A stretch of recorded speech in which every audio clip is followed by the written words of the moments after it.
Hello दोस्तों, ज्ञान study classes YouTube channel में आपका फिर से स्वागत है। और आज का जो विषय है, जो पिछले वीडियो में मैंने बताने का प्रयास किया था, यह जो है कन्नौज को लेकर जो त्रिपक्षीय संघर्ष हुई थी, जो गुजरात के जो है प्रतिहार वंश, ये क्या थे, गुजरात के जो है प्रतिहार वंश और हमारा महाराष्ट्र जो है ये राष्ट्रकूट वंश, क्या है, राष्ट्रकूट वंश, ये और प्रतिहार वंश और ये पाल वंश, ये बंगाल में जो है हमारा पाल वंश था। ये कन्नौज है और कन्नौज को पाने के लिए जो है ये त्रिपक्षीय संघर्ष चला था। तो इस तरह से देखते हैं कि जो सबकी निगाहें जो कन्नौज पर था, तो ये हम अब त्रिपक्षीय संघर्ष के अंतर्गत बताएंगे, लेकिन इस तीनों वंशों के बारे में बताने का प्रयास करें ताकि समझने में दिक्कत ना हो। इसीलिए जो है प्रतिहार वंश, हमने पिछले वीडियो में पाल वंश का में चर्चा की है, आज हम प्रतिहार वंश के बारे में चर्चा करेंगे, गुर्जर प्रतिहार वंश के बारे में। तो सबसे पहले देखते हैं गुर्जर प्रतिहार वंश में बहुत सारे देखते हैं हर्षवर्धन के मरणोपरांत जो है पश्चिम भारत में, यानी इस समय जो है गुर्जर प्रतिहार वंश का उदय हुआ था। पश्चिम भारत में गुर्जरों का जो है उदय हुआ और इनकी शक्ति और प्रसार भारत के जो देखते हैं कि प्रारंभिक या मध्यकालीन या पूर्व मध्यकालीन भारत की एक प्रमुख घटना मानी जाती है इनकी उदय का, क्योंकि 8वीं शताब्दी के प्रारंभ से लेकर हम देखते हैं कि 10वीं शताब्दी के उत्तरार्ध तक देखते हैं कि महान प्रतिहार शासकों ने, पाल शासकों ने और राष्ट्रकूट शासकों ने जो है कन्नौज को लेकर जो है युद्ध हुआ था। यही पश्चिम भारत ही नहीं बल्कि देखते हैं उत्तर भारत के विशाल पर, ये पूरे उत्तर भारत के क्या है, पूरे विशाल मैदानों यानी इलाकों, ये क्षेत्रों पर जो है सत्ता स्थापित की थी गुर्जर प्रतिहारों ने। तो साथ ही साथ देखते हैं कि भारतीय राजनीति का जो है संस्कृति का भी योगदान देने में कोई कसर नहीं छोड़ा इन लोगों ने। इस तरह से देखते हैं इनने उत्तर भारत यानी उत्तरी भारत पर कन्नौज पर हुए जो त्रिपक्षीय संघर्ष में इनकी महत्वपूर्ण जो है भूमिका रही प्रतिहार वंश का। तो हम देखते हैं कि इस समय जो है अग्निकुंड के सिद्धांत के अनुसार देखते हैं कि राजपूतों का सर्वाधिक प्रसिद्ध वंश जो था वह गुर्जर प्रतिहार वंश से संबंध होने के कारण इतिहास में इसे क्या कहा गया, इसे जो है गुर्जर प्रतिहार वंश कहा गया। तो सबसे पहले देखते हैं कि जो है इनके जो कौन कौन से जो है विदेशी जो यात्री आए, तो जो गुर्जर प्रतिहार वंश को क्या कहा गया। सबसे पहले देखते हैं पुलकेशिन द्वितीय का जो अभिलेख है उसमें जो लिखा हुआ है गुर्जर जाति का सर्वप्रथम उल्लेख मिला है। ध्यान रखेंगे कि गुर्जर प्रतिहार जो गुर्जर जाति का सर्वप्रथम उल्लेख कहाँ हुआ है, पुलकेशिन द्वितीय का जो एहोल प्रशस्ति जो लेख है उसमें मिला है। दूसरा देखते हैं वानभट्ट का जो हर्षचरित्र जो है ग्रंथ है उसमें गुर्जरों का उल्लेख किया गया है। यहाँ तक कि वेनसांग जो है उनकी जो है उन्होंने कहा कुचेलो, यानी कुचेलो का अर्थ होता है गुर्जर यानी देश, यानी गुर्जर देश का उल्लेख किया है इन लोगों वेनसांग और स्मिथ ने मिलकर जो है इनका मूल निवास बताया है भीलमल। क्या है, भीलमल था इनका जो है मूल निवास स्थान गुर्जर प्रतिहार वंशों का। तो इस तरह से देखते हैं इसके बहुत सारे से जो है इनकी जो स्रोत है जानने का जो बताने का प्रयास करेंगे इस समय। और इसकी जो प्रथम जो ऐतिहासिक पुरुष जो है बताया जाता है गुर्जर प्रतिहार वंशों का जो है प्रथम ऐतिहासिक हरिचंद्र थी। इनकी 2 पत्नियां थी, एक ब्राह्मण कन्या थी, एक क्षत्रिय कन्या थी। ब्राह्मण कन्या का जो था उनसे उत्पन्न जो पुत्र हुआ था वो एक भाग शाखा के रूप में कहाँ हो गया, मालवा के क्षेत्र चला गया। और क्षत्रिय के जो थी वह से उत्पन्न जो पुत्र हुआ तो वह जो शासन करने के लिए जोधपुर में था। तो इस तरह से 2 शाखाओं में बट गई थी। लेकिन हमारा जो है इस समय जो है गुर्जर प्रतिहारों का जो है वह मालवा का ही जो सर्वश्रेष्ठ रहा। तो ब्राह्मण हम देखते हैं कि सबसे पहले जो है ये हरिचंद्र तो ऐतिहासिक पुरुष था, लेकिन प्रथम जो प्रतिहार वंश का संस्थापक कौन था, नागभट्ट प्रथम था। नागभट्ट प्रथम का जो कार्यकाल था 730 ईस्वी लेकर 756 ईस्वी तक इनका रहा। इन्होंने अपने शासन काल में बहुत सारे कार्य किए, क्योंकि नागभट्ट के बाद उसके देखते 2 भतीजा भी हुए थे, कक्कुक और देवराज था। तो इस तरह से शासन किया था इनके बाद। तो हम यहाँ देखते हैं कि नागभट्ट जो है प्रतिहार वंश के संस्थापक, यहाँ अरबों को सिंध से आगे नहीं बढ़ने दिया था। और मिहिर भोज के अभिलेख से पता चलता है कि अरबों को जो है सिंध से आगे बढ़ने, भारत पे जो है यानी सिंध के जो क्षेत्र है यहाँ से आगे बढ़ने नहीं दिया था अरबों को नागभट्ट प्रथम ने। इन्होंने मलेच्छों का नाशक कहा गया, मलेच्छों का नाशक कहा गया किसे, नागभट्ट प्रथम को कहा गया। क्यों कहा गया? क्योंकि संभवतः माना जाता है कि सिंध के शासक जो है उसे जो है मलेच्छ की संज्ञा दी होगी, तो इसीलिए संभवतः माना जाता है कि सिंध के शासक को ही कहा जाता है। और उस समय देखते हैं कि अरबों का जो है सिंध अरब सॉरी अरब होगा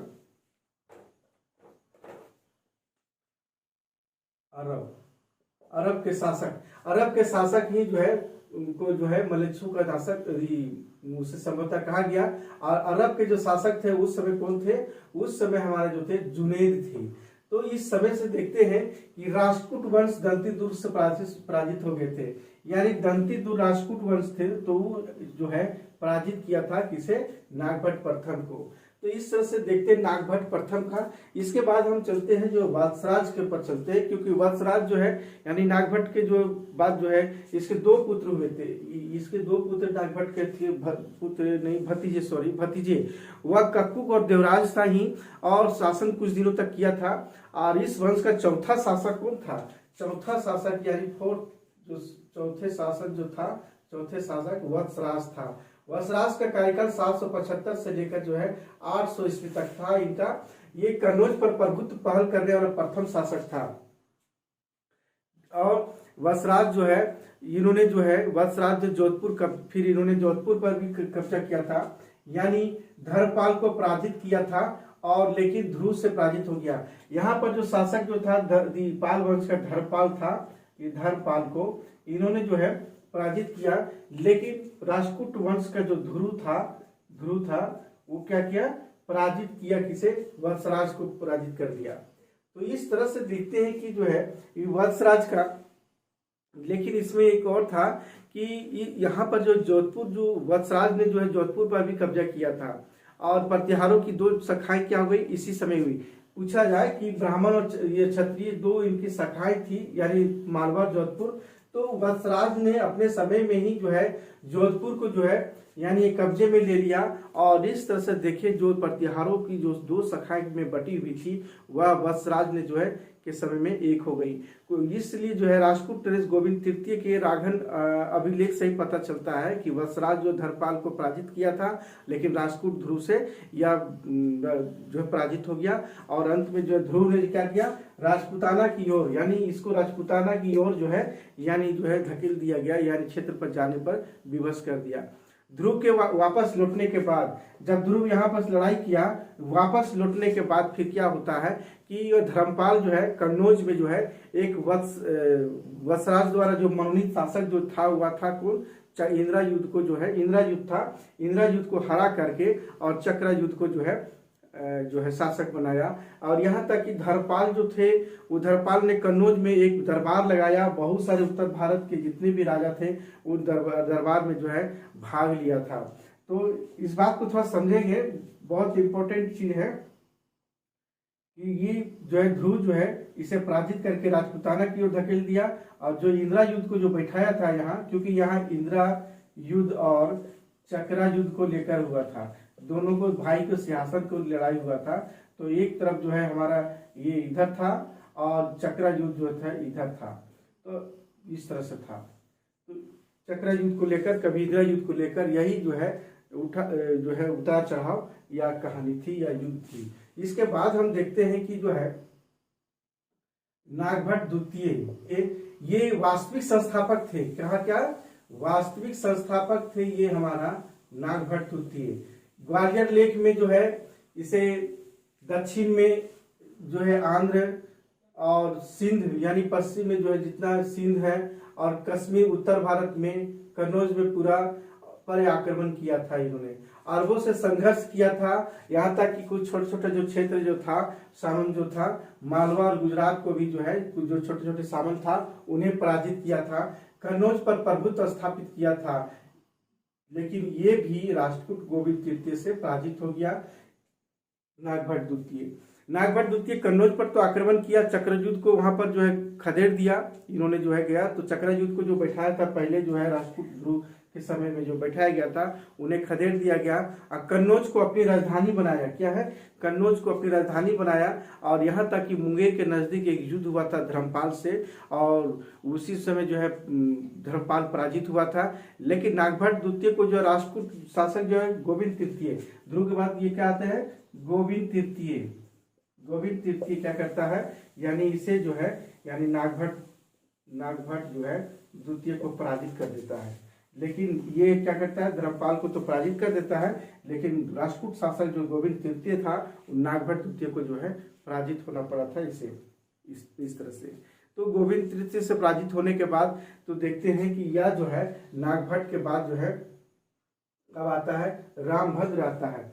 लेकिन थोड़ा बताने का प्रयास करें कि इस लेख में जो है इससे बहुत सारे बातें, नागभट्ट द्वितीय को आनर्त कहा गया, किरात कहा गया, तुरुस्क, वत्स आदि विजेता कहा गया। इस ग्वालियर लेख में इसे कहा गया नागभट्ट द्वितीय को जो है अनर्थ कहा गया और किरात और तुर्क जो है इसे कहा गया। तो इसके बाद हम देखते हैं कि रामभद्र ये 3 वर्ष मात्र रहे थे और देवपाल से पराजित हो गए थे। 3 वर्ष, क्योंकि निर्बल शासक थे, ज्यादा शक्तिशाली थे नहीं।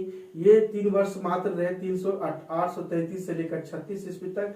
लेकिन पाल वंश के जो राजा है देवपाल से जो है यह पराजित हो गए, ज्यादा दिन तक रहे नहीं। इसके बाद आता है मिहिर भोज। मिहिर भोज जो है आता है 836 से लेकर 885 ईस्वी तक आता है। तो इसका सर्वप्रथम जो लेख है ग्वालियर है, जो प्रशस्ति का रूप में है। इसके अपने समय की 2 शक्तिशाली जो है शक्तियां थी। इस समय देवपाल था, यानी इनके समय में मिहिर भोज के समय में क्या है? मिहिर भोज के समय में जो है 2 शक्तिशाली था और वह कौन कौन था? यह देवपाल था और देवपाल और राष्ट्रकूट था गोविंद तृतीय। पाल वंश का देवपाल और राष्ट्रकूट का गोविंद तृतीय था। इससे क्या हुआ कि दोनों शक्तियों से, राष्ट्रकूटों से जो है ये पराजित होना पड़ा था। और लेकिन अपने मित्र, ये दोनों से क्या हुआ? पराजित हो गया था मिहिर भोज। लेकिन अपने इनके मित्र जो थे, मिहिर भोज के जो मित्र थे वह थे कौन थे? वह चेदी थे, गोरखपुर के रहने वाले। और गोहिलों के जो सरदार हुआ करते थे, दोनों को एक मिला करके ये मिहिर भोज ने जो है देवपाल पर जो है आक्रमण किया और यहाँ तक कि बुरी तरह से पराजित करके पश्चिमी की तरफ यानी खदेड़ दिया गया उसे। और इस तरह से उसकी जो है इसके पश्चिम में जितने भी क्षेत्र है पाल वंश का, यानी जो देवपाल के जितने भी पश्चिम का क्षेत्र है उसे जीत लिया। लेकिन उसके बाद जो है राष्ट्रकूटों की तरफ बढ़ा। तो कृष्ण द्वितीय इस समय थे। कौन थे? कृष्ण द्वितीय था, उसे भी पराजित किया। और इस तरह से देखते हैं कि मिहिर भोज जो है अपने जो है कन्नौज पर फिर से शासक स्थापित करता है यहाँ पर। तो ग्वालियर का प्रशस्ति लेख इन्हीं को है। पिता रामभद्र की हत्या करके शासक बने थे। ये क्या थे? अपने पिता की हत्या करके शासक बने थे, क्योंकि रामभद्र निर्बल थे, देवपाल से पराजित हो गए थे, इसीलिए जो है इन्होंने जो है शासक बने थे, हत्या कर। नारायण पाल को पराजित किया था, यानी मिहिर भोज क्या था? नारायण पाल को पराजित किया था और राजधानी उज्जैन को बनाया था। साम्राज्य इनका पंजाब, मालवा क्षेत्र, राजपूताना क्षेत्र, मध्य देश, कन्नौज पर आधिपत्य कायम किया था। लेकिन राष्ट्रकूट शासक कृष्ण तृतीय को पराजित किया, लेकिन बाद में स्वयं पराजित हो गया। दरबारी कवि इनका पूछा जाता है कि दरबारी कवि के बारे में परीक्षाओं से संबंधित पूछे जाते हैं। इनके दरबारी कवि कौन थे? तो सोमेश्वर थे, जो चंड कनिष्क की रचना की थी। ये विष्णु के पुजारी थे, यानी जो है मिहिर भोज जो थे वैष्णव धर्म के जो मानने वाले थे। इसलिए आदिवराह क्या है? आदिवराह और प्रभास की जो है उपाधि धारण किया था। ध्यान रखेंगे इनकी जो है विष्णु के जो पुजारी बने के साथ साथ जो थे आदिवराह की उपाधि और प्रभास की उपाधि धारण करने वाला कौन था? ये हमारा सोमेश्वर था। ये हमारा जो है मिहिर भोज था। ये ध्यान रखेंगे, क्योंकि इनके द्वारा भी हम देखते हैं कि उपाधियां धारण करने के बाद जो है चांदी के द्रम सिक्कों पर अंकित है। इनके चांदी का जो द्रम सिक्का जो है उस पर जो है इनका लेख जो है अंकित है। इसी समय सुलेमान ने जो मिहिर भोज मुसलमान का घोर शत्रु बताया है। यानी सुलेमान ने क्या बताया? मुसलमानों का शासक, मुसलमानों के दुश्मन, यानी इसे क्या कहा गया? मुसलमानों का घोर शत्रु। सुलेमान ने क्या कहा, मुसलमानों का घोर शत्रु है। कौन? मिहिर भोज। इसके बारे में सुलेमान जब आए थे तो इसी समय इनके भी विवरण और मसूदी और सुलेमान का जो है इसे गुर्जर प्रतिहार वंश के बारे में बहुत सारी जानकारियां मिलती है। तो इससे स्पष्ट यही है, इससे यही कह सकते हैं कि पश्चिम में अरबों का प्रसार रोक दिया था, जिसके कारण से शत्रु बताया जाता है ना। तो इस तरह से जो है आक्रमण होने से अरबों का रोक दिया था। तो इस तरह से देखे हम। अब हम देखते हैं जो है महेंद्र पाल के बारे में। इनके गुरु कौन थे? राजशेखर थे। 885 से लेकर 910 ईस्वी तक इनका कार्यकाल रहा और ये अपने शासनकाल से संबंधित घटनाओं को सूचना देने वाला सबसे ज्यादा लेख इन्हीं में मिलता है। यानी इस गुर्जर प्रतिहार वंश का सबसे ज्यादा अधिकांश महेंद्र पाल के समय में जो राजशेखर थे, जिनके दरबारी थे, गुरु भी थे, तो इनके सबसे ज्यादा लेख जो है इन्हीं में जो है मिलते हैं। और इस तरह से देखते हैं कि इसने भी पाल शासक जो है नारायण पाल को जो है क्या किया था? पराजित किया था। यहाँ पर एक था कि कश्मीर से भी युद्ध हुआ था इसके साथ। महेंद्र पाल को कश्मीर के जो है कश्मीर के जो राजा जो थे शंकर बर्मन, क्या थे? शंकर बर्मन से पराजित हुआ था। लेकिन अंततः क्या हुआ?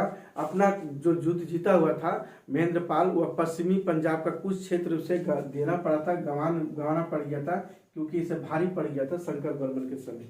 इसकी राज्यसभा में प्रसिद्ध राजशेखर, जो इनके राज्यसभा में रहते थे, कौन? इनके जो है राजशेखर विद्वान थे।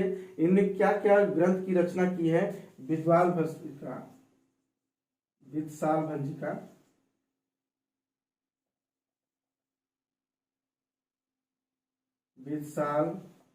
भंजिका।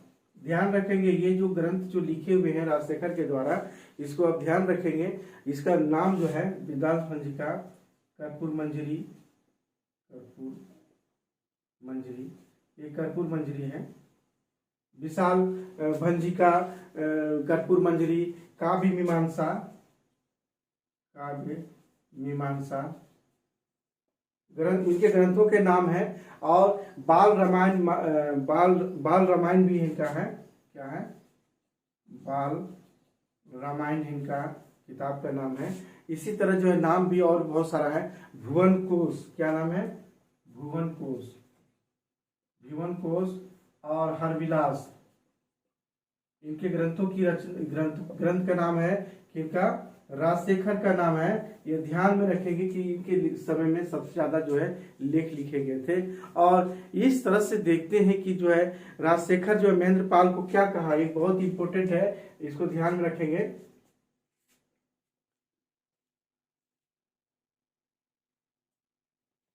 नोट करते जाएंगे।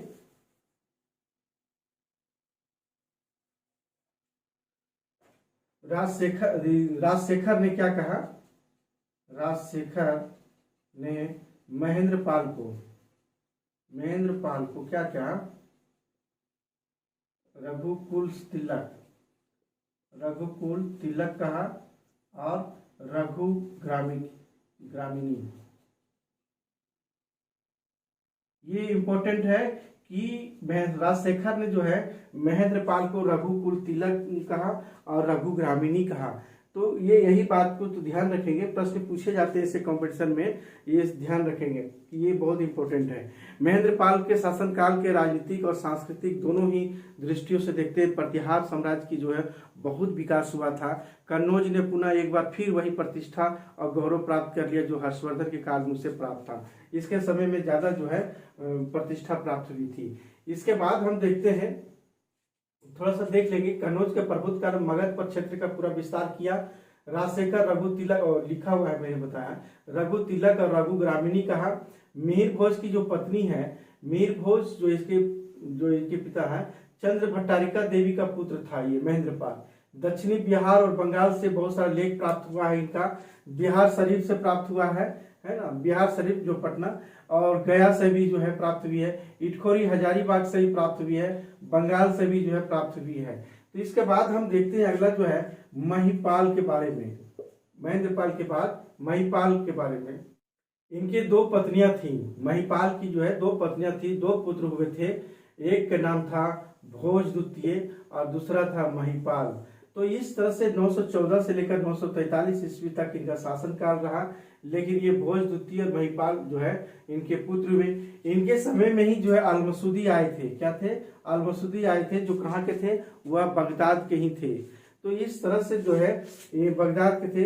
इन्होंने जो है अपने समय गुर्जर प्रतिहारों को क्या कहा था? अल-मसूदी जब आए थे तो गुर्जर प्रतिहारों को क्या कहा था? यानी अल गुजर कहा, और राजा को क्या कहा? बोरा कहा। ये ध्यान में रखेंगे, बहुत इंपॉर्टेंट है। अल गुजर और बोरा किसने कहा था? तो अल मसूदी ने कहा था। अरब से जब अगर बगदाद से जब आए थे भारत में यात्रा के समय, तो उन्होंने जो है पर गुर्जर प्रतिहारों को जो है अल गुजर कहा और राजा को बोरा कहकर पुकारा। तो इस तरह से देखते हैं कि जो है इनके समय में बहुत सारी सी घटनाएं हुई। इनके समय राजपूत शासक इंद्र तृतीय थे। इस समय कौन थे? राजपूत शासक गोविंद तृतीय थे। और इन्होंने क्या किया था? गोविंद तृतीय जो है यानी तृतीय ने आक्रमण कर दिया और इंदिरा युद्ध को देखते हैं कि इंदिरा युद्ध को कन्नौज नगर को पूरी तरह ध्वस्त कर दिया। यानी इंदिरा युद्ध को जो है पूरी तरह से ध्वस्त कर दिया वहां पर। लेकिन इंद्र के लौटने के बाद यानी हम देखते हैं कि इस समय जो है महिपाल ने भी अपनी स्थिति सुदृढ़ कर ली थी। क्या कर ली थी? महिपाल ने भी अपनी स्थिति सुदृढ़ कर ली थी। राजशेखर ने इसे क्या कहा? आर्यावर्त का महाराज कहा। राजशेखर ने कहा आर्यावर्त का, ध्यान में रखेंगे, आर्यावर्त का महाराजाधिराज, आर्यावर्त का महाराजाधिराज कहा। कौन? राजशेखर ने कहा था। इसी तरह देखते हैं सोमेश्वर ने इसे जो है कर्नाटक का विजेता भी कहा। एक लेखक है कन्नड़ लेखक पंपा, उन्होंने महिपाल को गुर्जर राज कहा। क्या है? पंपा ने क्या कहा? ये जो है कहाँ के थे? ये कन्नड़ लेखक थे। महिपाल का गुर्जर राजा। ये पंपा कन्नड़ लेखक है। पंपा बहुत इंपॉर्टेंट है, ये भी जो है विभिन्न संज्ञा दिया है इसे। इसी तरह देखते हैं कि मुसलमान जो लेखक अल-मसूदी, तो बताया कि अभी जो आए थे इन्होंने भारत की यात्रा पर आए, और इस तरह से जो है इन बातों को जो है अलगुजर और बोरा भी इन्होंने कहा था। इसके समय में और देखते हैं कि महिपाल के समय से ही जो है प्रतिहार साम्राज्य का जो है विघटन प्रारंभ हुआ। और चंदेल शासक चेदी जो परमार जो है जितने भी इनके अधीन में जितने भी ये सामंत थे सभी जो है स्वतंत्रता की घोषणा कर दिया था। तो इसके बाद एक बार देखते हैं कि राज्यपाल, इसके बाद देखते हैं कुछ शासन तक था कि मोहम्मद गजनबी का आक्रमण कन्नौज पर हो जाता है, और आक्रमण से राज्यपाल क्या करते हैं? राज्यपाल जब शासक थे तो वह भाग गए, और चंदेल शासक गणदेव थे और उनके पुत्र विद्याधर थे, उनकी हत्या कर दी। राज्यपाल की क्या कर दी? हत्या कर दिए, और इस तरह से धाराशाही हो गए, ताश के पत्ते के जैसा पूरी तरह जो है ये क्या हो गए? धाराशाही हो गए। अंतिम शासक एक थे हमारे यशपाल थे। इसके बाद जो है कन्नौज जो है गढ़वाल, क्या है? गढ़वाल के अधीन में चला जाता है। तो इस तरह से देखते हैं कि इसके बाद जो है धीरे धीरे जो है कुछ शासक भी हुए। विजयपाल शासक हुआ। विजयपाल आते आते प्रतिहार वंश के कई भागों में बंट गए। प्रत्येक भाग जो है स्वतंत्र राजवंश के शासन करने लगे। इसी समय देखते हैं कौन कौन से शासक जो है उत्पन्न होने लगे, यानी जितने भी सामंत इसके अधीन में हुआ करते थे सभी क्या हुआ? स्वतंत्र होने लगे। यहाँ गढ़वाल जो है कन्नौज में है, कन्नौज अधीन में चला गया, यानी कन्नौज गढ़वालों के अधीन चला गया। याद रखेंगे कि इसके बाद जो है यशपाल जब हमारा जो गुर्जर प्रतिहार वंश का अंतिम शासक था, इसके बाद कन्नौज किसके शासन काल में चले गए? ये गढ़वाल वंश के अधीन में चला गए और वो शासन व्यवस्था अपनाने लगे। इसी तरह शाकंभरी का चौहान, क्या है? शाकंभरी का चौहान, शाकंभरी में जो है चौहान वंशों का जो है चौहान वंशों का यहाँ पर जो है उदय होता है इस समय। इसके तरफ होता है मालवा का परमार, मालवा का जो है परमार वंश यहाँ पर जो उत्पन्न होते हैं। इसी पत्र देखते हैं दक्षिणी राजपूताना में, क्या है? दक्षिणी जो है राजपूताना में गुहिलितों का होता है, गुहिलितों वंशों का जो है यहाँ उदय होता है। इसके बाद मध्य भारत में भी देखते हैं, यानी मध्य भारत में जो है चेदी, यानी जो है मध्य भारत में चेदी जो होते हैं, यानी कलचुरी चेदी वंशों का यहाँ उदय होता है। इसी तरह गुजरात के चालुक्य, यानी गुजरात में भी देखते हैं, गुजरात में चालुक्यों के अधीन, चालुक्यों जो है यानी सभी उत्तर भारत के सभी क्षेत्रों में जितने भी सामंत हुआ करते थे सभी का, क्योंकि तीनों शक्तिशाली ही था, राष्ट्रकूट और प्रतिहार और पाल वंश था ही मात्र, लेकिन इसके अधीन में जितने भी सामंत थे, जैसे प्रतिहार वंशों का पतन होती है तो इसके बाद देखते हैं कि सभी अपने अपने क्षेत्रों में जो है स्वतंत्र होना प्रारंभ होता है। यानी शाकंभरी के चौहान, मालवा के परमार, दक्षिणी राजपूताना ने गुहिलित वंश, मध्य भारत के चेदी करचूरी, गुजरात के चालुक्य, ये सब क्या करते हैं, सभी स्वतंत्र होते हैं और स्वतंत्र होकर अपना शासन व्यवस्था अपनाते हैं। आज का जो है क्लास यहीं तक रहा, क्योंकि गुर्जर प्रतिहार वंश के बाद हम देखते हैं, अब हम अगले क्लास में जो है राष्ट्रकूट वंश के बारे में हम जिक्र करेंगे। तब तक क्लास यहीं समाप्त करते हैं।